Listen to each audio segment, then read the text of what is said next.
like this, and having been all over the world in different capacities to kind of deal with what we're dealing with, but you choosing to come here today, and I do respect those who've kind of made some distance between yourself, and that is totally fine. You guys can hear me in the back okay, though? I just want to make sure that part of it. And so, as Mike did say, my name is Shunkwiler, and I'm a professor up at Minnesota State University, Mankato. I teach in the Department of Health Science, which is in the College of Allied Health and Nursing. And so I teach classes primarily related to two things. One is drugs, and one is mental health. And so by training, I'm a mental health provider, and so I'm a licensed behavioral health care provider. And so before my time in academia, before teaching full-time, I actually treated patients here in our community. I was the clinical director at Sioux Trails Mental Health Centers, which was a network of clinics here around the Mankato area. And before that, I worked in St. Peter at the Regional Treatment Center, both in the sex offender program and also in the security hospital side of the fence. And so my background is primarily grounded in mental health, but my research is really into two areas, and this is why we're here today. The two areas in which I spend a lot of my time looking at are big trends, like big picture things when it comes to drugs and mental health issues. And so I spend most of my time looking at what is the big picture saying, because that helps us understand the day-to-day kind of what we can expect into the future. And that's how Mike and I got linked up. I was on KEYC talking about the Minnesota Student Survey. And so our young people here in Minnesota fill out a survey every 3 years in their school, and it helps us understand what's going on in our schools, because not only is that important to understand for helping young people, it helps us predict what's coming in the future, because young people with problems turn into adults with problems. And so if we have a better idea of what young people are going through and the challenges they're having, we can then anticipate what we're going to be dealing with just in a few short years when they're leaving school and into the workforce and into our communities. And so that's one area that I spend a lot of my time looking at. The other area is in prevention. I'm a prevention scientist by training.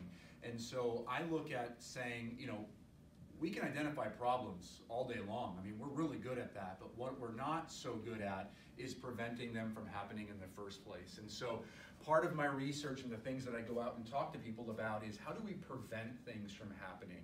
Because prevention is a far more efficient method than treatment. We of course need treatment for things like drug and alcohol problems and mental health problems, but if we spend just a little bit more time focusing on how do we prevent them from happening in the first place,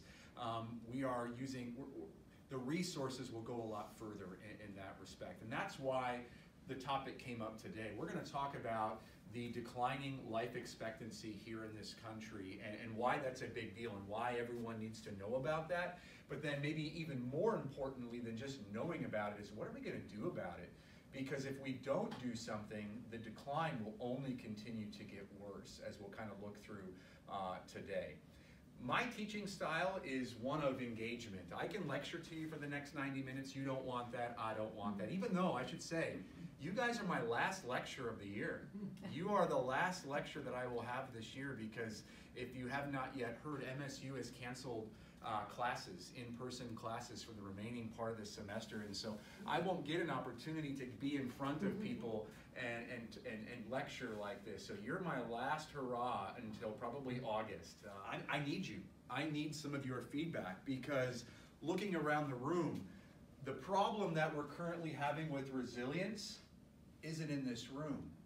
You're part of a generation and a group of people whose resilience is pretty strong. Where we're having most of our difficulties with resilience, which then leads to all of these other negative outcomes, which we'll talk about, is really in our young people. And I'll share some statistics that should scare you if you have young people in your life. The number of young people dealing with drug overdoses and suicides and things like that. And so I'll be anxiously awaiting hearing your perspective and how we can ensure that resilience, that we can build resilience in our young people, because without it, that's why, as we'll come to learn just a little bit, that's why we have this declining life expectancy. Just a couple other little brief things about me. I'm from Edgerton, Minnesota. Does anyone know where Edgerton, Minnesota is? My aunt and uncle live there. Oh, yes. So I grew up in a small town outside of a small farm outside of Edgerton, between Chandler, Minnesota and Edgerton, Minnesota. And so I was raised by my grandparents on their family farm down that way. And after high school, I joined the military, and so I spent a number of years in the Army. Most recently, I was a behavioral health officer in the Minnesota National Guard, and so a lot of my work around things like suicide is a direct result of what we dealt with in the veteran community with the number of suicides we were experiencing. And so this topic is oftentimes one that's difficult for people to have conversations around because it does impact us all very differently. Some of us have been directly impacted by things like suicide and drug overdoses, while others, it may not be quite as direct. I can just speak from my own experience. I've lost one close family member, a cousin, by suicide, and I have lost more friends from my time in service to suicide than we did in combat. And so I did 2 tours overseas, and we have lost more people that I knew after having been home than we actually did in the midst of the war. And so this topic is one that is very personal to me, as well as something professionally that I've spent a lot of time trying to understand. So I don't know that we need to go around and meet everyone individually today, but I'm hoping that as you're participating, if when you have something to say, I want to encourage that, and so feel free. That's oftentimes when we do introductions, it's a way to kind of make people feel comfortable about sharing, and I just want to echo that again, that for the next hour and 15 minutes, it's going to get long if you only hear my voice, and so I really want to encourage you to participate wherever you may feel comfortable in doing that. And so there are 3 things that Mike and I, when we talked about what we were hoping to get out of my presentation today, and so I've come up with 3 kind of learning objectives for our time together. And the first is that we're going to talk about the deaths of despair, what they are and why that phrase is used. So you'll have a better idea of kind of what they are and how they play into the decline of the American life expectancy. And then I want to make sure we spend a little bit of time talking about what are the risk factors for those deaths of despair, so that you can take that with you. So it's not just about painting the picture with numbers, but to say, okay, what would I need to be looking for if I'm concerned about my niece, my nephew, my own children, or my neighbor's children? What are some of those warning signs that we know that even the lay public can look for to identify some of these problems? And then probably half of our time will be then talking about what do we do about it? What are those prevention methods?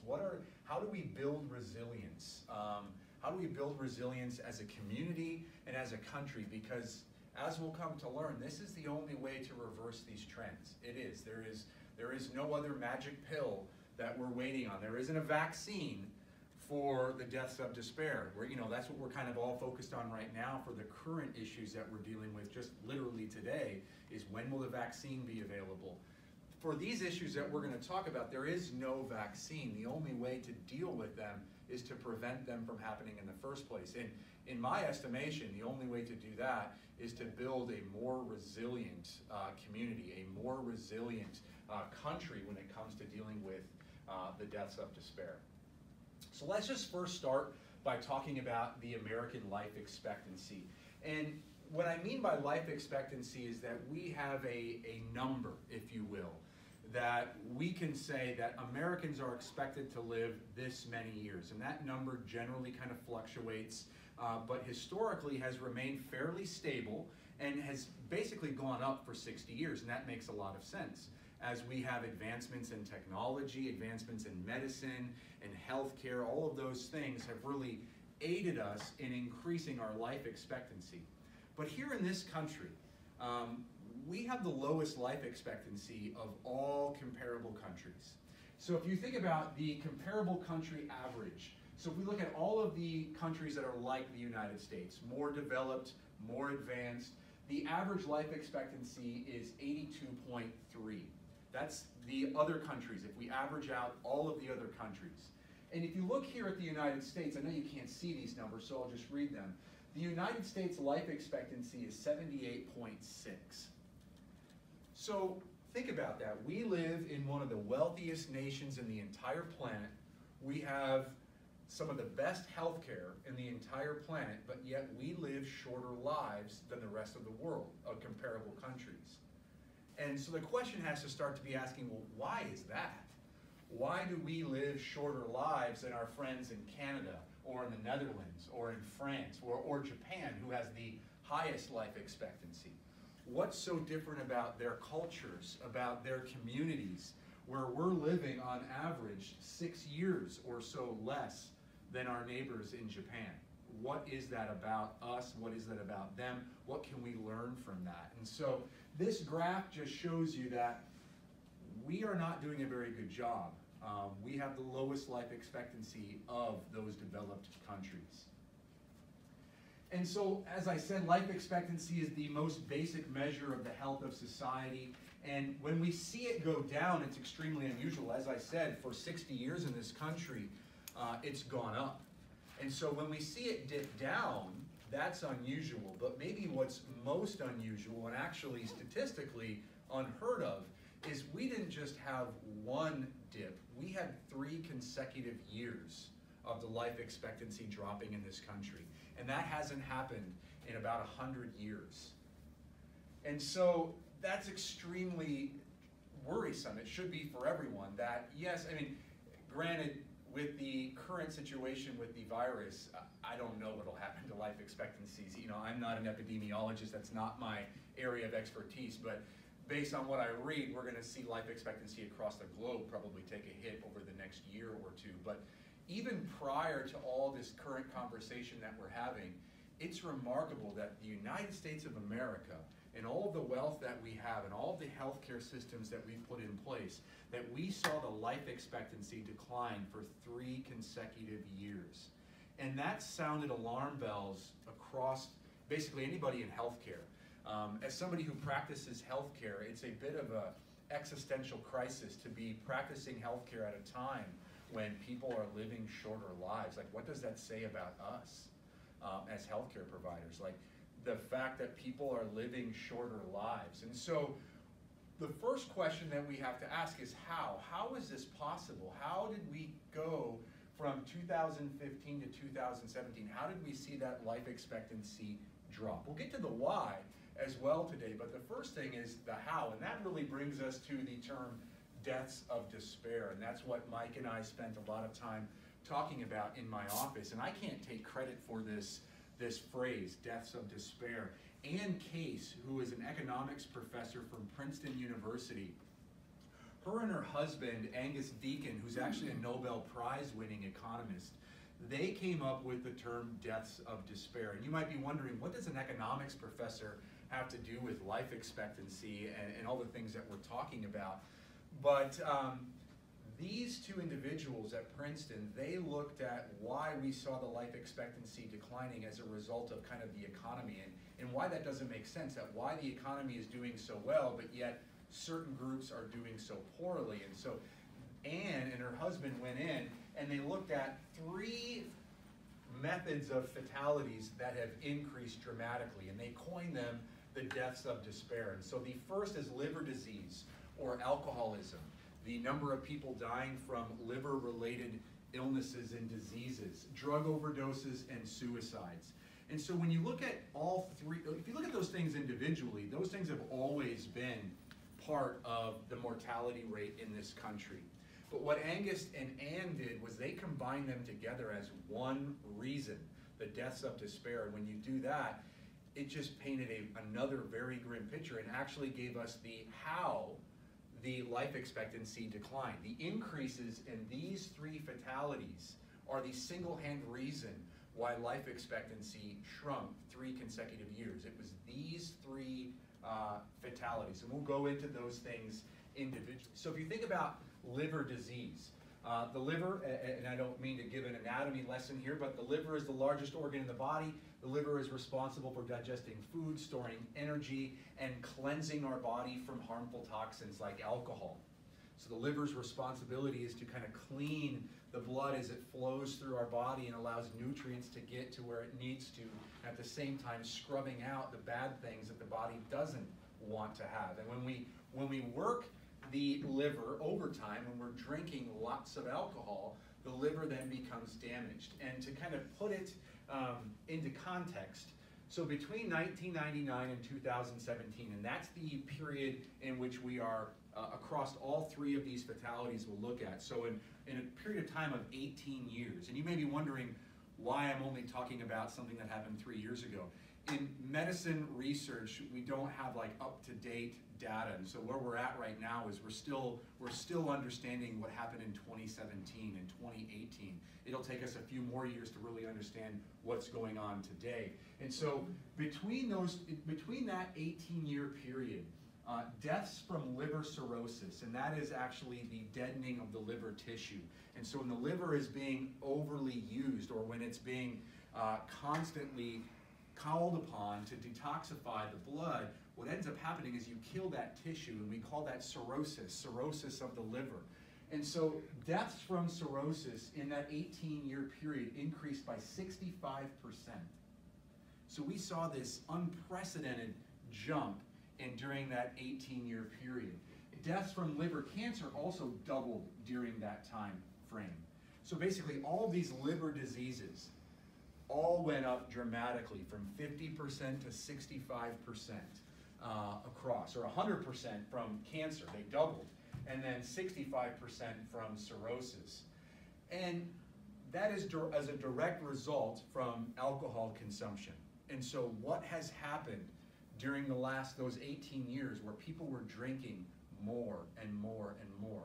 And from a medical perspective, we know that deaths due to liver disease are common in adults over the age of 45.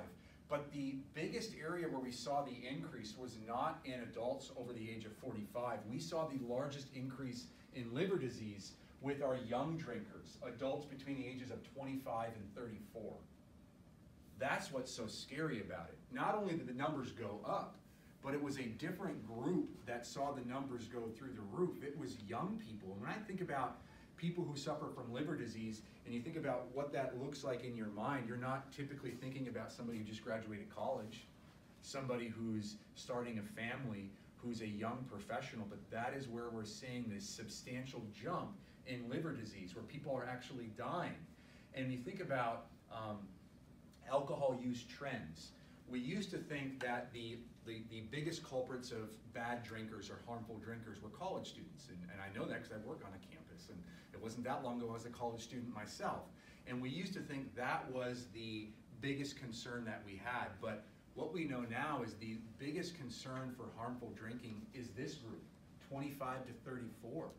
These are the people who are drinking way more than they should, and as a result are having the consequences like cirrhosis of the liver, again, that we've seen increase considerably. The next death of despair is drug overdoses, and if you've spent any time reading the media in the last 5-6 years, you already know about this. What often people don't quite understand is how bad it actually is as far as people dying from drug overdoses. And so the rate of drug overdose deaths increased 360% during that 18-year period from 1999 to 2017.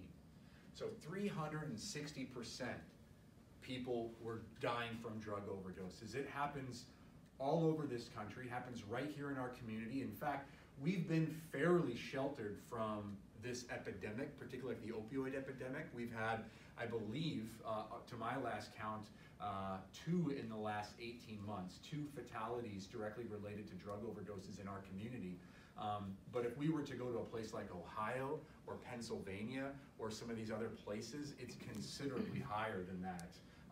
But we saw this overdose rate increase not just for men, but also for women.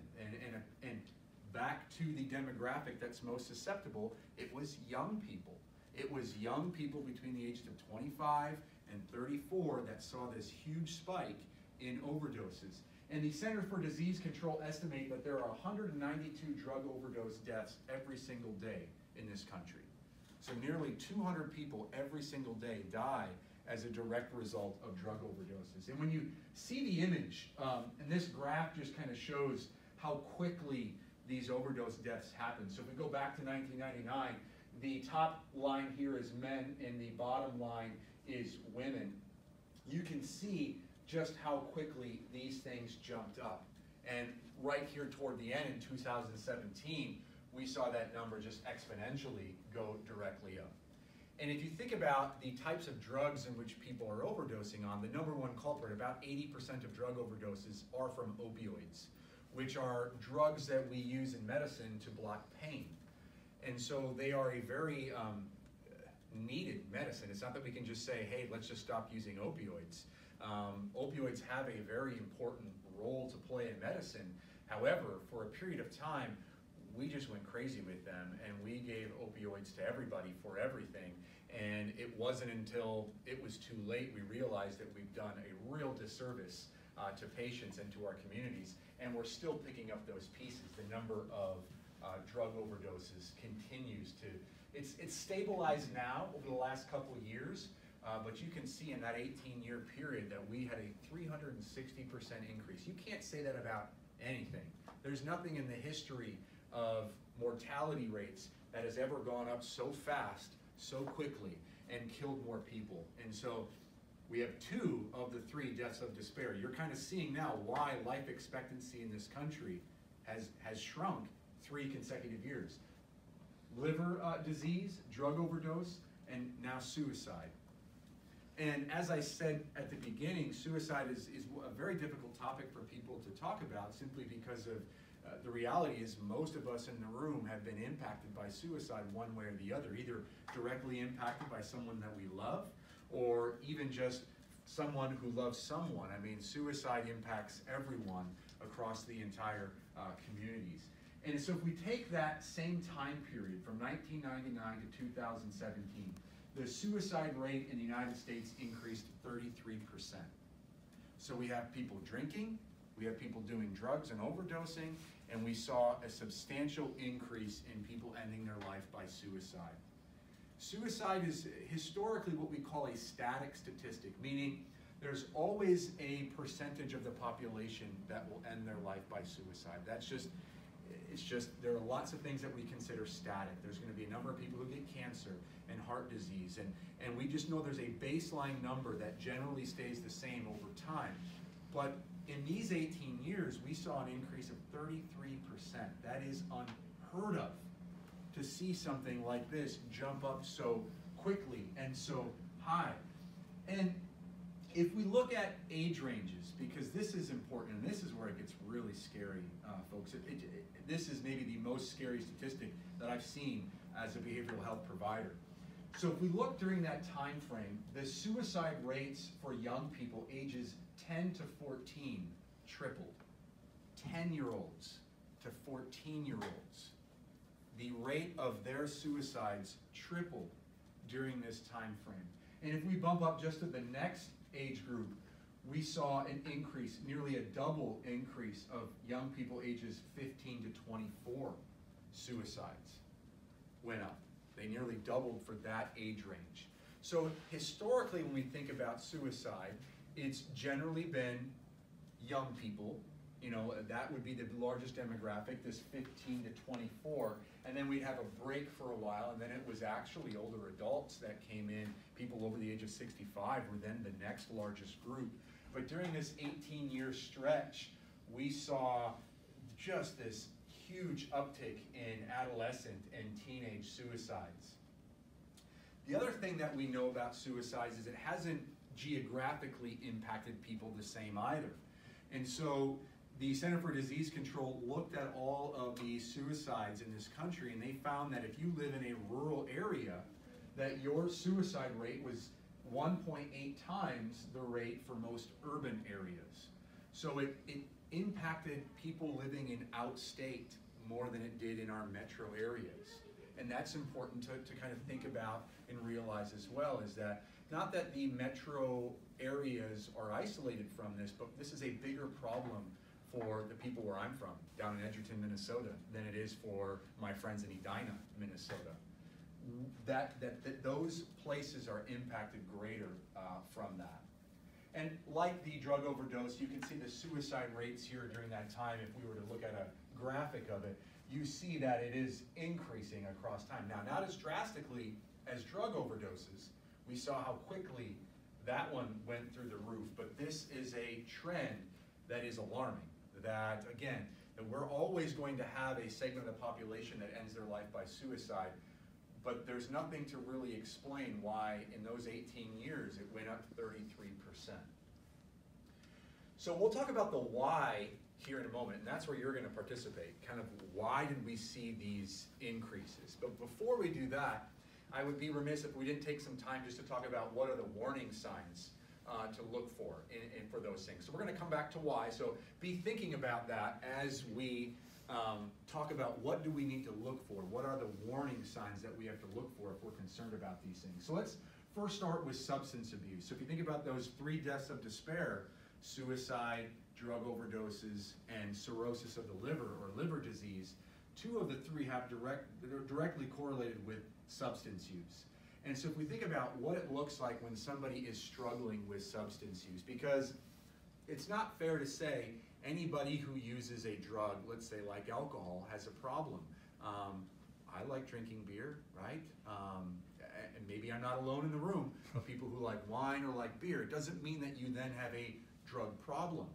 But there is a group of people who use these drugs and develop what we would call a substance use disorder or a clinical problem. And so what is it that we look for when we're differentiating between someone who likes the taste of a good craft beer versus somebody who uses alcohol inappropriately or is crossing over a line that is kind of teetering on having alcoholism? And so we're going to look at both behavioral symptoms and physical symptoms.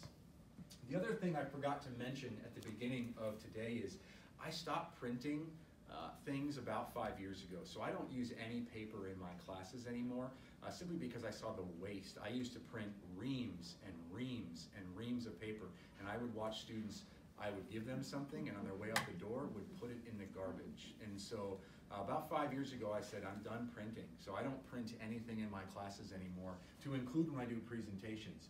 But what I've done is if you would like a copy of this, I will email you that copy, or I can email Mike and he can print things here. I just have made the personal decision to not print anything anymore. I'm not against people printing it for themselves. I just don't do it for people. So if you would like a copy of this, my email address is on the very last slide, or I can give it to Mike. I can email it to Mike and he can disseminate it out to anybody who had registered today. So I forgot to mention that as I see people writing things down. You don't have to write everything down because I'll just give you access to this presentation. But let's talk about what happens to people's behavior. And if you think about behavior, that's the thing that we can actually see. We can't always see what's going on with a lot of health conditions. I can't look at somebody and say, oh, you have the virus, right? We can't, and that's the scary part, is we can't look at people and say, you have this or you have that. But we can observe behaviors. And with concerns for substance use, we're really looking for a couple things. We're looking at things like increased aggression or irritability. And so when people are more aggressive or they're more irritable, that may be a sign that there is underlying substance use problems. Changes in attitude or personality. And this is really subjective, meaning you know your people. You know when something is different. If their personality, maybe somebody who was used to be very outgoing and very sociable has become more isolated and less outgoing. That may not mean they have a drug problem, but that may be something to be thinking about is, okay, what else is going on? So changes in personality. Things like being more lethargic, not participating in social events like they used to. They're not getting out and being active. They may have things like depression. You may notice that that their mood is very low, or that they're not seem to be as happy as they once were. Thinking about social media, and I don't know how many of you are on social media, whether it be Facebook or Instagram. I don't do much social media, but I know that that's an outlet for lots of people.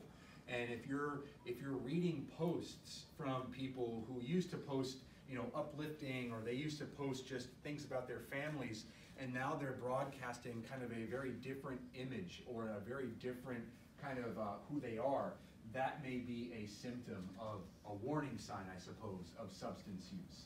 And then dramatic changes in priorities, when, maybe I like to think of it, when you have someone in your life who used to prioritize things like community events or church events, and they're no longer doing those things. Or if it's young people in your lives, and you notice that, that historically, running track or playing baseball or something like that used to be really important, and now those things aren't as important.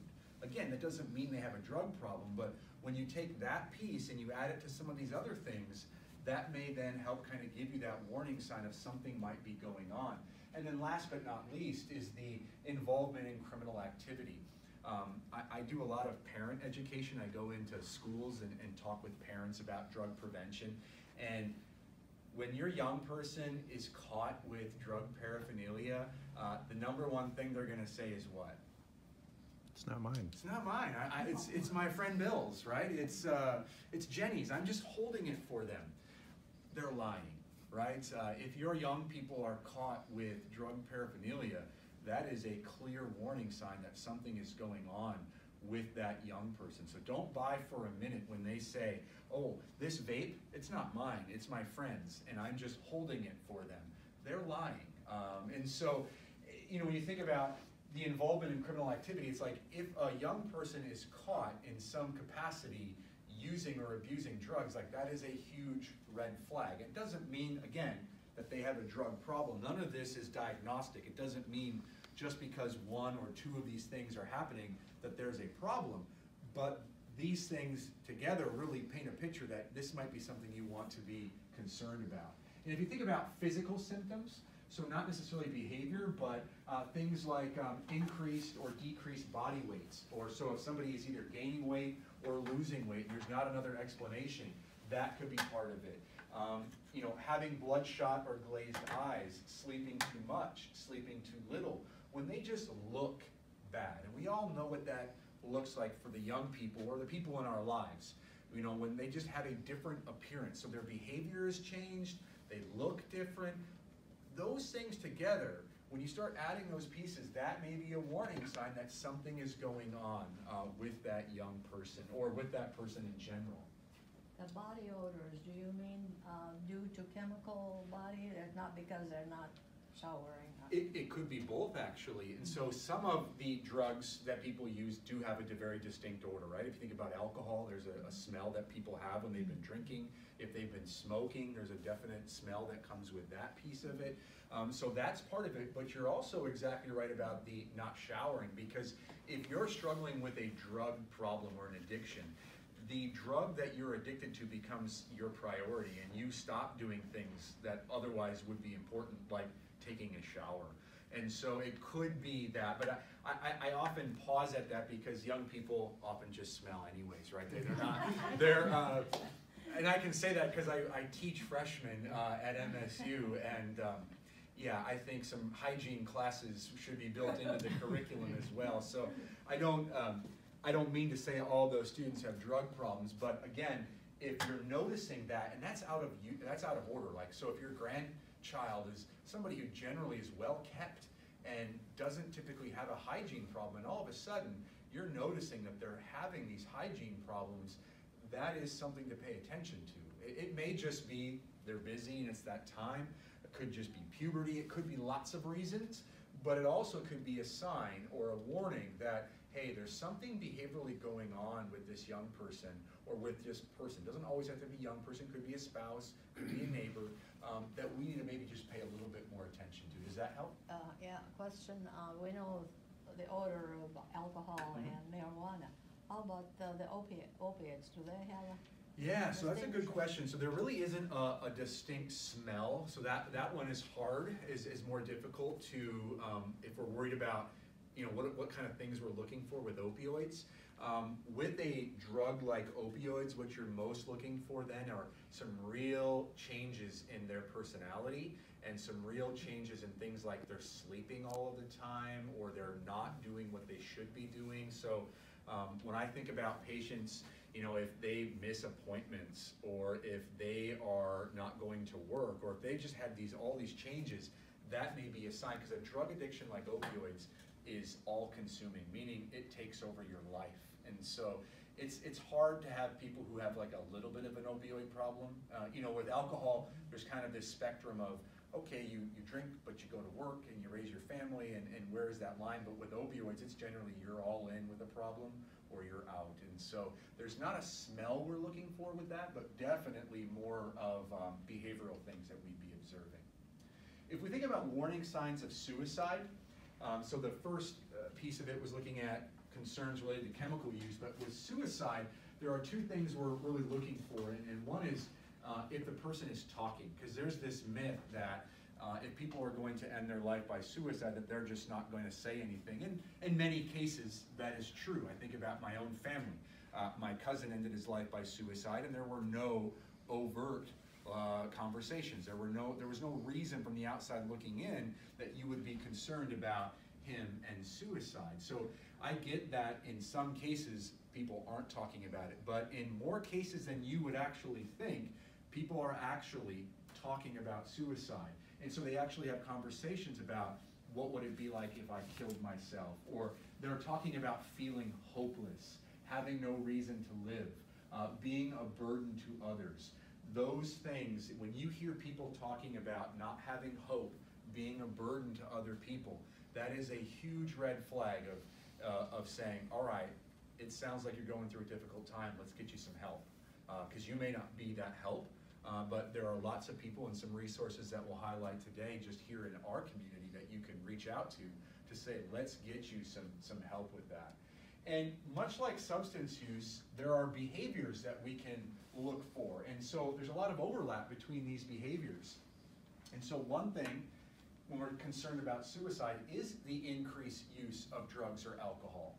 And so there is a substantial overlap of people who are using and abusing chemicals and suicide. And so when you have that person in your life who you're seeing is drinking more, or is using recreational drugs, or abusing them, that could be a warning sign of suicide. Looking for ways to end their life. You may find your young person who's following online social media, or sometimes it's called blogs, where people are talking about ways to end their life by suicide. Much like the drug paraphernalia, if I go into my son's room and I find he's searching ways to kill myself, like, that's a huge red flag. That's going to warrant a conversation between him and I. And so it's those type of behaviors. You have people who are withdrawing or isolating away. People are giving away their prized possessions. If you notice somebody is giving something away, that again is a red flag, a warning sign that you would want to know about when it comes to things like suicide. So let's get back to the why. Great, because I want to kind of go back to where we spent the beginning part of our conversation about those deaths of despair. We highlighted that over the last 18 years, those three fatality rates have gone up faster than anything in history as far as mortality and fatality rates. And so the question has to quickly become, why? Why have we seen this jump in drug overdoses, alcoholism, liver disease, and suicide? And that's where I need your help. Why do you suppose that during that time frame we saw this jump in a country that is the wealthiest country in the world, that has the best healthcare in the world? Why did we see this jump? What do you think? Accessibility. Accessibility. Could you say a little bit more about that? Well, it's there. Everything is there. It's available. Easy to get. Yes. So if you think about drugs, we're at a time, drugs have been around, as long as all of us have been in this room, we've had access to drugs. But you're right, maybe we're living in a time right now where the accessibility of those drugs is unprecedented, particularly for young people. Excellent point there. So the accessibility of these lethal means. Yes? For young people, the social media problem. Yeah. Say more about that. Well, it seems like they take things so seriously that if people are talking badly about them, especially schoolmates and peers, they would take it really seriously, much more so than adults would. Okay. Or if Yes. someone would unfriend someone Oh, on yes. Facebook, that would be devastating. That's even, I know, devastating for grown adults. older Correct. adults. Yeah. You guys hit definitely one of the nails, and there are many nails. There's no one right answer to this question. It's a multifaceted response, but between accessibility and the whole nature of social media and just how interconnected we are with one another. And if you think about young people, they've grown up in a society where everything is online and their value, their literal value to themselves and to one another is tied up in this kind of social creation, this thing that's in a cloud somewhere. And you guys talked about, you're referencing things like, maybe social media bullying, where people are mean to one another, either by unfriending them or not liking something that they have. And if you think about just bullying in general, bullies have been around, again, as long as all of us have been in the room. I may have been a bully at one time and have been bullied at another time, right? We've all had those experiences. But what's so different for young people today is that when I was in, elementary school and there was a bully picking on me, at 2:30 when I went home, got on the bus, that was it. I got away from that bully. But young people today, they never get away because they're online. They're constantly there. They're constantly picking on them. And so you have this kind of incessant bullying that takes place over, things like social media. So excellent. So accessibility, things like social media. Why else do you think we've seen this spike? Because again, it's unheard of. Lack of discipline at home. Parents don't say no. Ah, you are another nail on the head right there, right? That we, parenting styles have changed, to say the very least, and we could go on with that for quite a bit, but the ways in which we raise our children have changed. And, there are things like discipline, and how parents may choose to discipline or not discipline definitely plays a role in this. And so I think about if I were caught drinking when I was 14 years old on my little Edgerton farm, I would have got my butt kicked, right? And it would have been in the haymow, and I'd have been working, and I wouldn't have had a minute to go do anything else. And because of the parenting style my grandparents chose to have, where today, I'm not blaming, I'm not saying one is right or wrong, but now you seem to have a parenting style that is more like a friendship than a parenting relationship, and so you may not have the discipline that then leads down the path in these other directions. And so I like that response as well. What else do you think? None of you are wrong. All of you are definitely in the... Exposure, same one. Family members, friends. Yeah. Involved with it. Yes, there's this phenomenon that we see in lots of negative kind of events, and not trying to tie everything back to today, where we're so focused on things like exposure to a thing like a virus. But you're exactly right. When it kind of comes back to normalizing. We've normalized things like drug use through the media that we consume, but also because these numbers are going up. It's not unusual to have a young person say, I have 2 or 3 friends who are depressed. I have 2 or 3 friends that have expressed suicide thoughts. I have 2 or 3 friends that use drugs as a way to cope with those thoughts. Where historically you may not have had as much exposure because just generally those numbers are low. Excellent. I may not have even actually thought about that piece of it so far. Let's get 1 or 2 more. What do you think? Yes? Lack of a belief in God, and that being the foundation that they can live by. Yeah. So a connection to something. For lots of people growing up, it could be religion. You have something you were connected to. You had your family that most of us were connected to, and you had other things that you may have been connected to, whether it be a religion or a different organization. And young people today overwhelmingly don't have those same connections. They just have less of that, whether it be a religious component or just something that they believe or are a part of. And so, yeah, excellent there. There was just briefly I'll say, a fantastic study that was done that looked at the size of people's houses in this country. And so what they found was that over the years, people's houses have been getting bigger, but the number of friends, and when they define friends, it's not like who likes your Facebook posts. They're talking about people you could call when you needed something. The number of people that you could call when you were having a problem shrunk as people's houses got bigger. As people's houses got bigger, the people that they had in their lives got smaller. So we traded relationships for bigger houses in this country, which plays into that connection piece. We're just less connected than we used to be. People tell me all the time, well, I got 2,000 Facebook friends. Yeah, but how many people on that list will come to your house if you have a flat tire and help you change your tire? You know, how many of those people can you count on to just do something basic like that? And young people don't even know what I'm talking about when I say come to your house and change a tire. That's what you do at Quick Lube, right? You don't actually do that on your own. So all of you are absolutely right. And what Ann Case and what people who are way smarter than me have basically landed on, and all of these things play a role in why these have gone out. But basically what everybody has landed on as far as why this increase comes down to one thing, and it comes down to stress. That we now live in a society that is more stressed than it's ever been. And not just that, but our ability to cope with stress is at its lowest rate ever. So we have more stress than ever before, and our ability to deal with that stress is at its lowest capacity. Now, I often kind of want to roll my eyes when people tell me they're more stressed today than they've ever been. I mean, I didn't grow up in the Great Depression, but my grandmother did.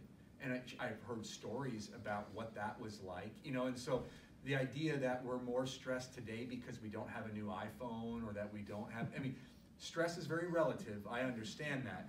And so you kind of take it with a grain of salt when I say that we're more stressed now today. It doesn't necessarily mean the stresses that people feel are worse or better than they historically have been, but we as a generation, we as a community and as a country are more stressed than we've ever been, and our capacity to deal with that stress is at its lowest. And when we talk about the capacity to deal with stress, it really comes down to one thing. There's just one word to define our ability to deal with stress, and that word is resilience. How resilient are we to deal with the stress in our lives? Our ability to bounce back. When I used to go around and do trainings for military people, I was what they call a master resilience trainer. I would go around and try to teach resilience strategies, something we're going to do here today before you leave. And I would start out by saying, you know, people would say, well, what is resilience? What does that phenomenon even mean? And I would do so, and I didn't do it here because I knew we have a brand new building and it's beautiful. But I would start my presentation by holding an egg in one hand and a tennis ball in the other. And I would stand in front of them and say, this is what resilience is. All of us are somewhere between this egg and this tennis ball. And I would say, when something in life happens, it's like when we drop them. And so I'd say, here comes a stressful event. You get fired. Boom. And you drop the egg and you drop the tennis ball. And the egg would undoubtedly do what? Great. Splat, right? Not go anywhere. Just splat, crack, go all over the place. And the tennis ball would bounce back up. And it would come right back up to my hand. And I'd say, all of us in the room are somewhere on this continuum of resilience. We have the ability to bounce back when something bad happens, or we're the egg. And that bad thing could be things like losing your job. It could be losing a romantic relationship, things like divorce. It could be just, my friend called me fat, right? That's the type of, that's the thing about resilience is that we have, most of us in this room, and I don't know any of you personally, but we grew up at a time where resilience, we just had to have it or we weren't going to get through things. Our parenting, and someone, I think it was you had mentioned parenting, we were raised in such a way that said, you're going to develop resilience or you're not. And we're going to make sure that you do. And so we're part of a generation that has resilience. Most of us have lived through things like a job loss or a divorce or something really negative that has happened. But these young people, these people that we talked about are responsible for these deaths of despair, they are growing up at a time where they don't have those resilience skills. That when their friend calls them fat, who intervenes? Mom, dad, teacher. And I know this because when I give a student a C, right? Let's say I just give them a C. Don't even fail them. I give a student a C. They're in my office. They're crying. They're going to tell their parents. They can't deal with that outcome of getting a C. What do you think is going to happen to that student when they get fired? What do you think is going to happen to that student when, I don't know, something else that happens to all of us every day in our lives happens?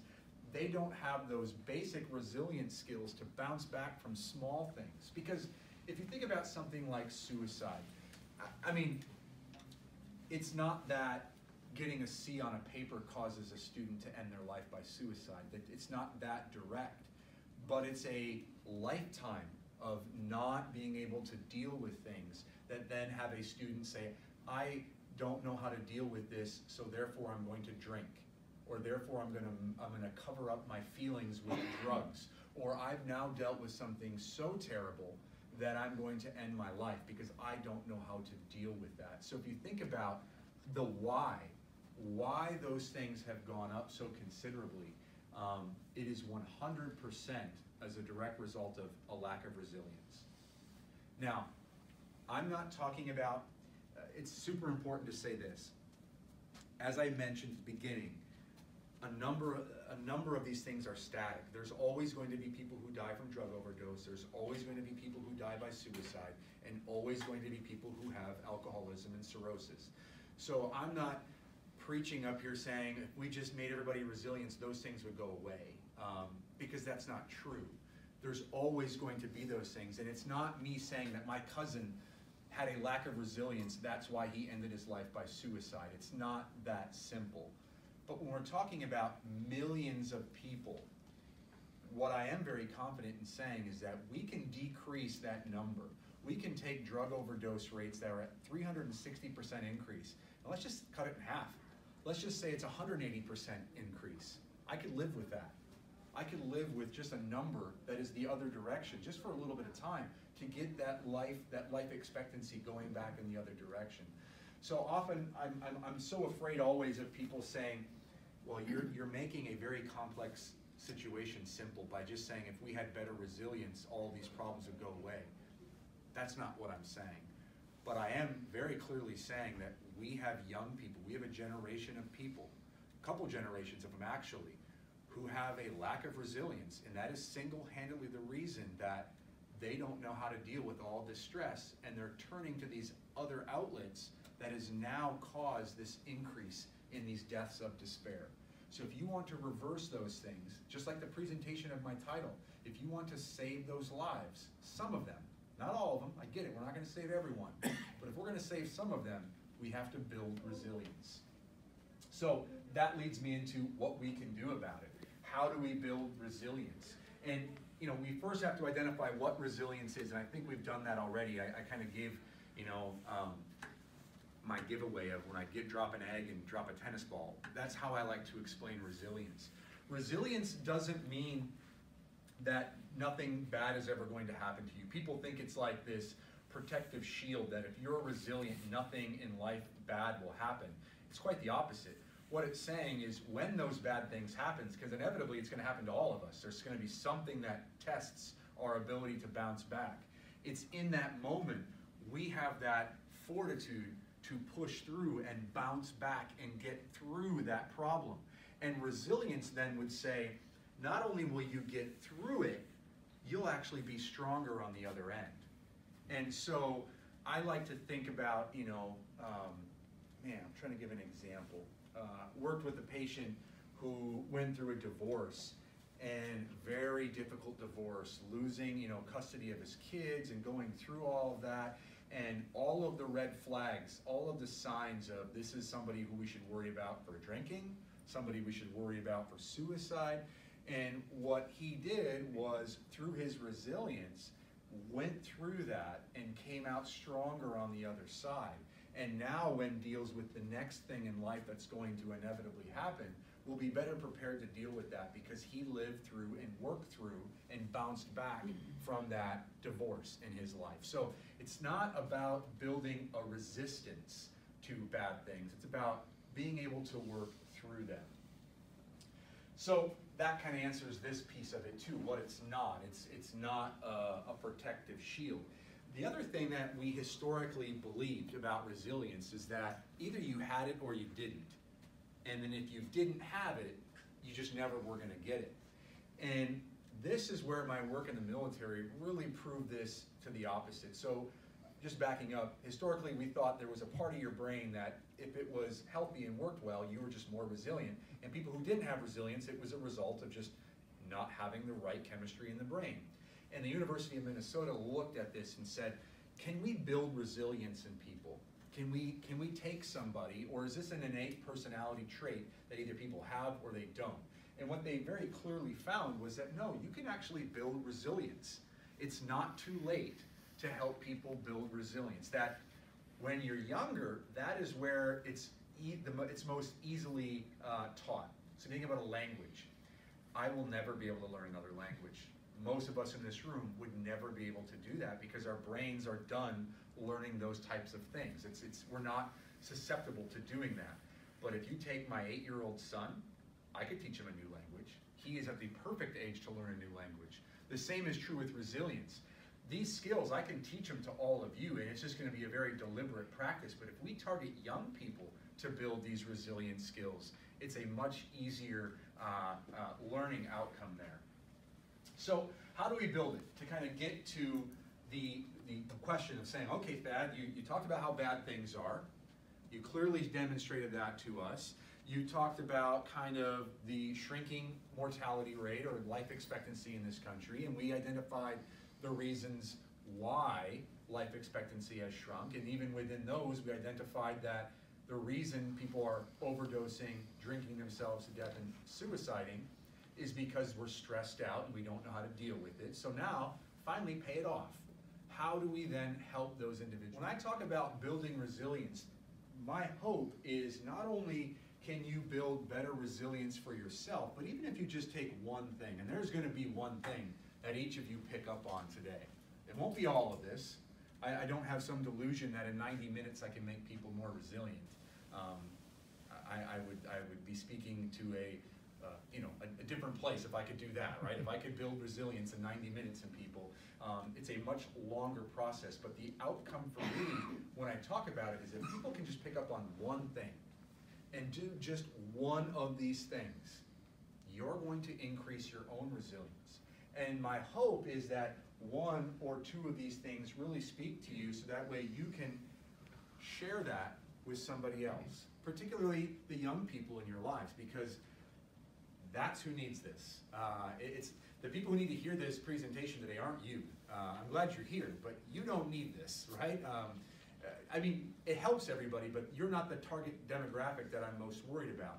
It's those 10-year-olds to 34-year-olds that really need to work on building resilience. And so we're going to go through 5 things that I've identified to really help us build resilience. And so those are building connections, fostering wellness, finding purpose, embracing healthy thoughts, and then maybe most importantly, so last but most definitely not least, the idea of practicing gratitude and how clinical research is showing us that this one technique is literally building huge blocks of resilience for people. So let's talk about building connections. And this comes back to our point that our friend in near the back talked about, how historically we had things like religion that we were connected to. And that over time we've lost these connections, and how young people will tell me they have 10,000 Twitter followers, but they don't have one person that they can call and talk about their breakup with. They don't have, one person who's going to come to their house and help them with a problem. But they have all these connections. And so when I say building connections, it really is about prioritizing relationships. Connecting with people builds resilience. When you are connecting, and I'm not talking about connecting over a video game or connecting over social media, I'm talking about real connection, having a conversation with another human being, building a relationship. If you think about, man, I'm trying to think, again, it's a tough conversation to have, but like suicide. None of the patients I've ever had or the people who I've known have suicide next to somebody else, right? They haven't. They've been alone. They've been isolated. They haven't had that relationship. And so when we build those relationships, we're building those connections and we're building resilience. So we have those people that we can connect with. And so prioritizing those things.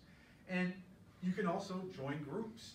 How can you help young people connect, whether it be a religious group, finding God, or it could be finding something else like Invine. I mean, think about an organization that does this excellent right here in town.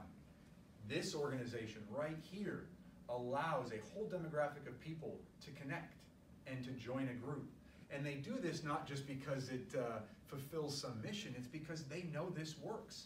This helps keep people healthy when we get them together and we connect them. Now, we may need to take a break from being so close to one another for a little while, and that will become a challenge, and that's going to have its own set of repercussions when we start distancing ourselves from other people. But these things really help build resilience, is relationships, connecting with other people. There's a very famous Swiss researcher named Johann Hari, and he spent a number of years studying addiction and looking at how do people overcome addiction, because there are lots of different ways people get there, right? And you may even be in recovery yourself, and you know your journey. And if it's not you, you know somebody in your life who once struggled with drugs or alcohol and has somehow found their way out of that. And you may know people who haven't yet. So what Johann Hari did was he said, well, what is the best way? What is the way to help people get over addiction? And he traveled the world for about 5 years, talking with experts all over the world about what is, or how do we best help people who are addicted. And at the end, he came back and he did a TED Talk. He did a TED Talk that basically, it's titled, Everything We Think We Know About Addiction Is Wrong. And at the end, what he said, which is so profound, it stayed with me since I first saw the video 5 years ago. And what he said was, the way we think about addiction is backwards, because we think the opposite of addiction is sobriety, when really the opposite of addiction is connection. That if we can help people connect with each other, because the addict is connecting with that drug. The drug is providing a connection that they're not getting somewhere else. And so if you want to help people, you connect them. And I'm not going to rehash his entire talk, but basically he said he's been all over the world and looked at all the different treatment models. And the one that works is helping the person who's addicted to drugs or alcohol not just stay sober, not just isolate them away from drugs, but getting them connected to other people. That getting them connected and developing that relationship. And so he said the opposite of addiction isn't sobriety, it's connection. And that rings true for all of this resilience. If we can help people stay connected, and I'm telling you, we're in trouble because young people don't do a very good job of this. If you were to come up to my class now, you can't tell next fall, but if you were to come into my lecture class where I have 300 students, when I walk in, 300 college students, you'd think I couldn't hear myself think with all those young people in there. I could hear a pin drop when I walk in the room. All I hear is click, click, click, click, click, click, click, click, click, click, click, click, click, click, click, click. They are just texting one another and Facebooking one another. They don't talk to one another. And so we have this kind of lack of connection, this lack of relationship building is a real problem. And a part of the reason why we've seen those deaths of despair skyrocket is because they're not connecting, not building that resilience there. So prioritizing relationships, a big piece of it. Fostering wellness. We live in a country where I said basically we have some of the best healthcare in the world, but we don't have healthcare. We have sick care in this country, meaning our medical industry is set up to help people after they're sick. We do very little on the front end, the prevention piece of it. We're great at treating people once the problem's already here. Some of the best in the world at doing that, but what we don't do is help people maintain a healthy lifestyle and a wellness lifestyle. And part of that resilience, that building that resilience to stress is psychological, but it's also physical. Stress takes a physical toll on our bodies. And so we need to get back to a place that talks about, wellness for the entire person. Again, using this organization as a staple. They do this. I walked in, I've only ever been to this building one other time, I have to admit. But the first thing I noticed when I walked in was people were working out. There's a gym right there as I walk in, right to my left as I was coming in. And I'm thinking, well, this place has all of the things about building resilience so far, right? You're connecting with people, it's promoting a wellness, and I'm not talking about running a marathon or doing crunches and getting a six-pack. I'm talking about prioritizing wellness, eating better, sleeping better, exercising. All of those small little things help us build resilience, help us offset some of those deaths of despair. Finding purpose, and not to get so existential on our time together, but this is super important, is how do we find our value, our purpose? And for a lot of young people, they don't have a sense of purpose. They believe that their purpose is one to produce. We have trained a whole workforce that says your value is attached to how much you produce. How many, you know, the factory mentality, how many pallets of this can you create? Because that's how much of a value you are to me. How many, you know, in my world, how many patients can you see in an hour? The more you can see, the more valuable you are. It's not about your purpose in any of that. And so how do we help people find that purpose? And I don't know that we always did that so well either, but what we know about resilience is that if people can see what's important to them and kind of grasp that, that builds resilience, it builds hope, it empowers people to grow. And thinking about helping others and finding purpose. And I think about, again, not to pick on this group here, but we often have this idea in America anyway that when we retire, that's when we're going to help people. That when we retire and we don't have to produce anymore, then we can take the time to help and volunteer and do these different things. And we know that if we help other people, that just the act of doing that builds resilience, and yet we don't teach that to our young people about the importance of helping others and finding that purpose and building resilience. Embracing healthy thoughts. This is a mindset. This is, you know, and again, we do a pretty good job of this, accepting change. When bad things happen, you know, we can accept that. We've lived through lots of bad things and have already bounced through that. But how do we teach that mindset to young people to look at the bright side? My grandfather was a big, what was those movies called? Monty Python movies. Oh, yeah. And he used to sing, you know, there was a song, always look on the bright side of life. And so those are the things that, again, not that that song has somehow made my life on, my outlook on life a positive one, but those were the kind of messages that we need to get back to, that there is hope and there is positivity. And oftentimes our young people are living in a world where there is very little of it because they're living on the internet. And I mean, today's a great example. If you are on social media, or if you're just on the news anywhere, it is not a very positive place right now. It is a very bleak and dark and very negative place. And if that's what you saturate yourself with, it becomes very easy to live in that area. And so how do we promote the stories of positivity? I do have to say, I read a media outlet that basically talked about how bad things are in Italy right now. But one of the stories I saw was how someone in a community that is all quarantined and they're locked up is going on their balcony and singing, right? And so think like that story in the midst of all of the negativity and people dying, like, that's a very positive thing. You know, I can speak to my own family just momentarily. You know, we watch the news and I try to shelter my son. He's 8 and he knows enough, right? I'm not going to shelter him completely, so we're watching the evening news or doing something and we see things like school shooters and we see these really terrible things. And you know, how do you raise kids in an environment where they're exposed to that?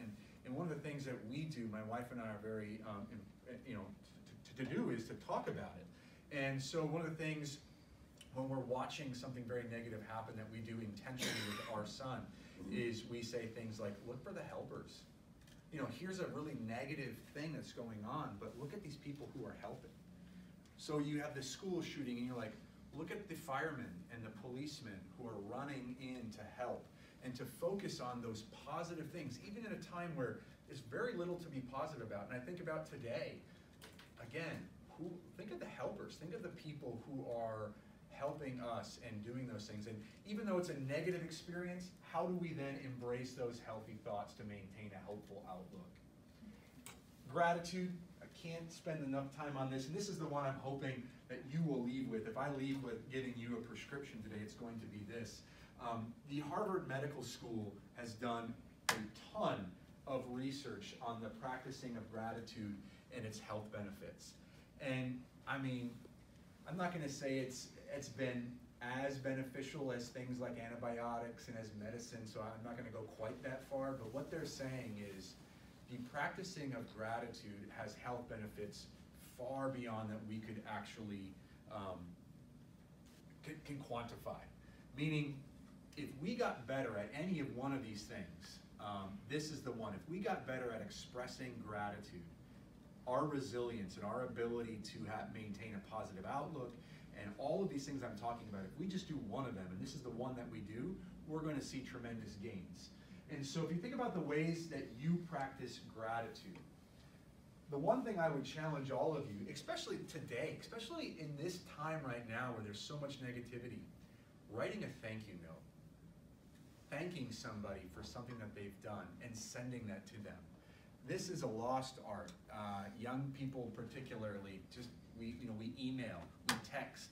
And I'm not saying that those things are not important. I'd be lying if I said I never sent a thank you email or thank you phone call.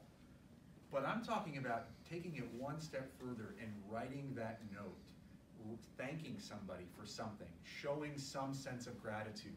Not only will that make you feel better, it'll make the person on the receiving end feel better, and that is a clear-cut way to build resilience. And so I want to challenge you as you go home today and to think about who's one person, maybe it's somebody you haven't thought of for a long time, and to send them a thank you note. And I'll share who I'm going to do, because I thought about this as I was reviewing my presentation. I'm not going to ask you to do something that I'm not willing to do.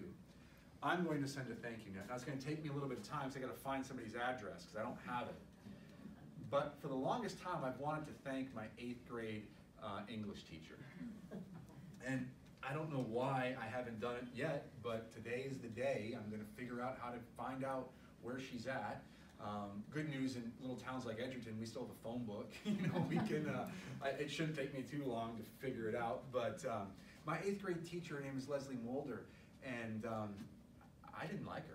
I hated her, actually. She had this scary reputation because she was a strict teacher and she was all these things. And one of the things that she did, I was a bit of a goof off, I guess. One of the things she did in 8th grade English was she walked me down to the drama teacher, the teacher who put on the plays, and her name was Miss DeBoer, and she was a 6th grade teacher in Edgerton. And she said, "You're signing up for the class play, and we're not going back to class until you literally sign up." And I thought, the class play? I'm not going to do the class play. Like, why would I ever do that? It was never on my radar. But yet here's somebody who took a little bit of time and said, no, this is important for you. And I would not be standing here, right here, if it weren't for that opportunity. I would have never public speak. I would have never done any of that. All the skills that I now do for a living, I owe 100% to being in the class play. I never turned into an actor. I never did any acting after high school, but it was the small skill of, okay, I have the confidence to get in front of people and speak. And I wouldn't be here if it weren't for that opportunity. And I don't think she knows that. In fact, I know she doesn't know that. And so I'm going to choose her to thank and to do that one small thing. And so I'm not asking you to think all the way back through your life and say, who haven't I thanked? But this practicing of gratitude, this one small thing, it's, again, building resilience isn't going to happen overnight. It's not going to happen in 90 minutes during our time together, but it's these small things. And if this is a skill that you can pass on to somebody else in your life, think of this, especially today. Think of how negative people are feeling right now with everything going on. If they got their mail and they got a thank you card from somebody they hadn't talked to in a while, and you thank them for something out of the blue, those things have tremendous health benefits. And that's not just me saying that. It's Harvard Medical School, which in the schools of medicine, probably toward the top. they're saying this one thing is as powerful as medicine. And so that's something I want to leave you with that. The other thing that they talk about is keeping a gratitude journal or writing down things that you are thankful for. Not just thinking about them. We can all do that. We can say, yeah, things are bad today, but I'm thankful for my health. I'm thankful for this or that. But the act of writing it down, trying to find 5 things a day that you are grateful for, writing that down builds resilience. It builds resilience to help you bounce back when that negative thing inevitably happens. And we're probably gearing up for a lot of negative things to happen. I mean, I'm not trying to scare people or create panic, but the writing's on the wall. I mean, things are pretty bad right now, and it's only going to get worse in the things like the economy and healthcare. It's going to be a rough ride for a while. So we could use a little resilience today, and we can take that first step by keeping a gratitude journal, counting your blessings, and then doing that one thing of, you know, writing a thank you note. I gotta find her address, but I'm gonna write Miss Mulder a thank you for pushing me into the class play. Because again, I wouldn't be here. Lots of things and people got me here to where I am today. It's not one person or one thing, but I can think back to that one day in 8th grade. So what is that now? 20 years ago or more. Yeah, more than 20 years ago. And that one day literally put me on a different path. And without her, I wouldn't be here. So let's just briefly talk about know when and where to seek help, because as I said, resilience isn't going to solve all of these problems. It's not some magic cure, and it's dangerous to think that if people just became more resilient, that we wouldn't have things like mental health problems, because that's far from the truth. There are times and places in which resilience won't be enough. And when do we know to get extra help? Because there are trained people like me, countless people in our communities that have the training and expertise to say, okay, yeah, we get you're resilient. That brought you to my office, but you need some professional help to get you to do that next step. And so when is that? When do we know when ourselves or people that we care about need that extra help? And so a lot of it has to do with those warning signs that we talked about with substance abuse and also suicide. But basically what we're talking about is if you or somebody you know are having these changes in personality, something is off, something is very different. Eating, drinking, those things, excessive anxiety, thoughts of sadness and depression. And again, even through that resilience, having those thoughts and concerns. Anytime someone is thinking or talking about suicide, that is not time to write a thank you note. That is time to get some help. So to kind of just paint that picture that way. Having these mood swings or excessive anger, hostility, violent behavior, when those things you're noticing, it's not time to teach the person how to be more resilient. At that point, treatment is likely required. Prevention it's too late for that. The things that we were talking about are skills that we develop now, today, and when that bad thing happens and we're not able to bounce back or push through, when we're noticing these symptoms, that's when we need to reach out. And I can't tell you to reach out without giving you some local resources here. Now, I don't work for any of these people. I don't get paid by any of these people, so I just pick 4. I know there are plenty of others. But right here in our community, we have the Blue Earth County Mental Health Center, which is just next door. It's called the County Hub. They have psychiatric services. They have psychologists and therapy. They're available. They have a 24-hour crisis number that you can call. We have Mayo Clinic Psychology and Psychiatry. We have the Mankato Clinic Department of Psychiatry and Psychology. And then last but not least, we also have the Open Door Health Clinic that has behavioral health services. Again, I could have put 25 other resources up here on the board, and so I'm not limiting it to any of those. But this is where we go. Because one of the saddest things that I hear from people is I've been struggling and didn't know where to go. I didn't know who to call. And I mean, healthcare can be difficult to navigate. It's difficult to figure out who to call. It's oftentimes difficult to even be seen. I know all of those things, and so what I tell people is, that's part of that resilience, is pushing through. And yes, maybe Mayo tells you that they don't have an opening. You want to see see one of our behavioral health people, it's 2 months down the road. That stinks, and they're probably gonna tell you that. But they're not the only game in town. There are other people who will see you and who will see you sooner than that. And if all that fails, the crisis number, they'll get you seen, if that's the case, is what I like to tell people with that. So we have about just a little over 5 minutes, and I know it was a lot of me